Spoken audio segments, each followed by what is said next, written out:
Good afternoon students. मैं अनुप्रिया दुबे। मैं GNM third year को ओबीजी गायनी से कुछ टॉपिक पढ़ाने जा रही हूँ और उस टॉपिक का नाम है डिसफंक्शनल यूट्राइन ब्लीडिंग। तो सबसे पहले हम इसका डेफिनेशन देखेंगे। तो आइए सबसे पहले इसका डेफिनेशन देखते हैं। Dysfunctional uterine bleeding is condition where there is a abnormal uterine bleeding without any pathological manifestation in genital tract and does not have a known organic cause. Irregular uterine bleeding that occur in the absence of recognizable pelvic pathology, general medical disease or pregnancy. It reflects a disruption in the normal cyclic pattern of ovulatory hormonal stimulation to the endometrial lining। यानी कि DUB वो condition है जहाँ बिना किसी pathological manifestation के ही क्या होता है, एबनॉर्मल यूट्राइन ब्लीडिंग होती है और इसका कोई भी ऑर्गेनिक कॉज नहीं होता है। इरेगुलर ब्लीडिंग किसी भी pelvic pathology, general medical disease या प्रेगनेंसी के एब्सेंस में होता है। ये इंडोमेट्रियल की लाइनिंग ओवुलेटरी हार्मोनल स्टिमुलेशन के पैटर्न को डिस्टर्ब कर देता है। यानी कि DUB जो है एक ऐसा कंडीशन है जहाँ पे क्या होता है, कोई पैथोलॉजिकल मैनिफेस्टेशन नहीं होता है और विदाउट पैथोलॉजिकल मैनिफेस्टेशन के ही इसमें एबनॉर्मल यूट्राइन ब्लीडिंग होती है। नेक्स्ट है classification of DUB। Classification of DUB में इसे 2 पार्ट्स में डिवाइड किया गया है, क्लासिफाई किया गया है, जिसमें फर्स्ट है प्राइमरी DUB। प्राइमरी DUB में क्या है, there is no detectable disease in the genital tract और elsewhere in the body. It is due to dysfunction in the menstrual or ovarian cycle or uterine ovarian pituitary hypothalamic axis। ये body में जहाँ genital tract या कोई भी बीमारी ना हो उसके कारण होता है। ये मेंस्ट्रुअल या ओवेरियन साइकिल या यूट्राइन ओवेरियन पिट्यूटरी हाइपोथैलेमिक्स के डिसफंक्शन के कारण होता है। बॉडी में या किसी जेनाइटल ट्रैक्ट से कोई ऐसी बीमारी के कारण ये नहीं होता है। नेक्स्ट है सेकेंडरी DUB। सेकेंडरी DUB में disorder outside the genital tract cause of uterine bleeding like hypothyroidism, IUCD, hormones for contraception और अदर यूज़। ये सेकेंडरी DUB जो है वो किसी डिसऑर्डर के कारण जो जेनाइटल ट्रैक्ट मतलब जेनाइटल ट्रैक्ट के कारण नहीं होता है, ये किसी अदर जेनाइटल ट्रैक्ट के मतलब हाइपोथायरॉयडिज्म या IUCD या कॉन्ट्रासेप्शन या अदर किसी यूज़ के कारण यूट्राइन ब्लीडिंग होती है। उसे क्या बोलते हैं, सेकेंडरी DUB बोलते हैं। नेक्स्ट है इसका इटियोलॉजी। इटियोलॉजी में है सबसे पहले disorder of hypothalamus pituitary ovarian axis.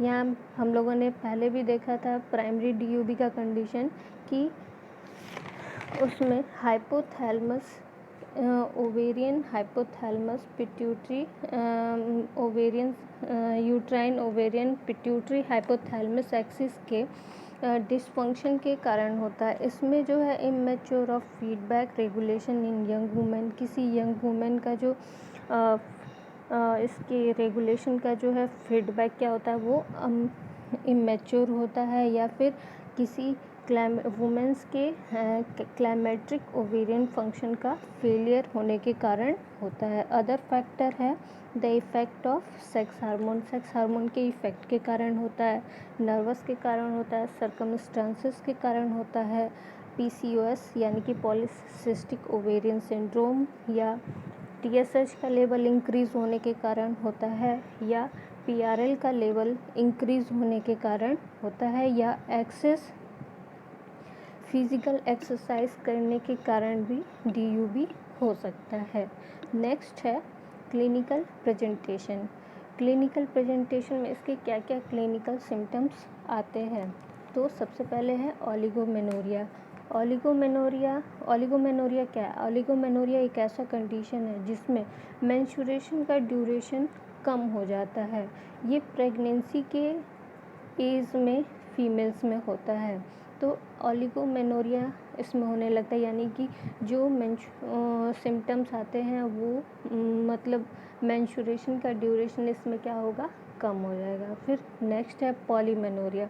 Polymenorrhoea means menstruation cycle is shorter than the 21 days, यानी कि मेंस्ट्रुएशन साइकिल का जो ड्यूरेशन है 21 डेज, वो उसमें क्या होती है, कमी हो जाती, वो उसका ड्यूरेशन कम हो जाता है, शॉर्ट हो जाता है।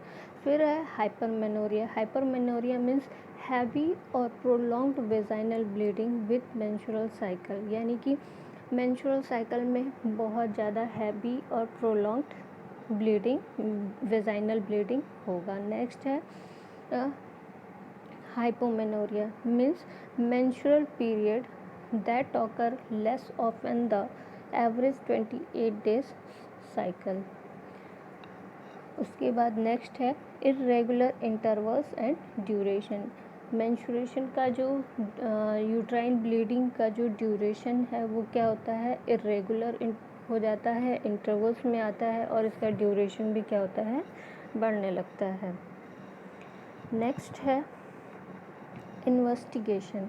इन्वेस्टिगेशन में हम पेशेंट का डिसफंक्शनल यूट्राइन ब्लीडिंग क्यों हो रहा है तो उसको इन्वेस्टिगेट करते हैं। तो इसके लिए हम पेशेंट की हिस्ट्री लेते हैं, फिज़िकल एग्जामिनेशन करते हैं। फिर से उससे हम हिस्ट्री में पूछते हैं कि क्या अमाउंट है ब्लीडिंग का, या क्या ड्यूरेशन है, या ब्लीडिंग का पैटर्न क्या है। फिर उसका हम एग्ज़ामिनेशन करते हैं, एब्डोमिनल एंड पेल्विक एग्ज़ामिनेशन करते हैं। फिर उसके बाद से हिस्ट्रोस्कोपी करते हैं। हिस्ट्रोस्कोपी एक ऐसा प्रोसीजर है जिसके द्वारा यूट्रस के इनसाइड से हम डायग्नोस करके उसका कॉज को आइडेंटिफाई किया जा सकता है। फिर HCG का टेस्ट होता है, CBC का टेस्ट करते हैं, फिर पेपिस्मेयर टेस्ट होता है, एंडोमेट्रियम की सैम्पलिंग होती है, थायराइड फंक्शन एंड प्रोलैक्टिन का भी टेस्ट करवाते हैं, लीवर फंक्शन टेस्ट होता है, कोएगुलेशन स्टडीज़ होती है, और अदर हार्मोन ऐसे भी अगर ज़रूरत पड़े तो हम उसका भी टेस्ट कर सकते हैं। नेक्स्ट है इसका मैनेजमेंट।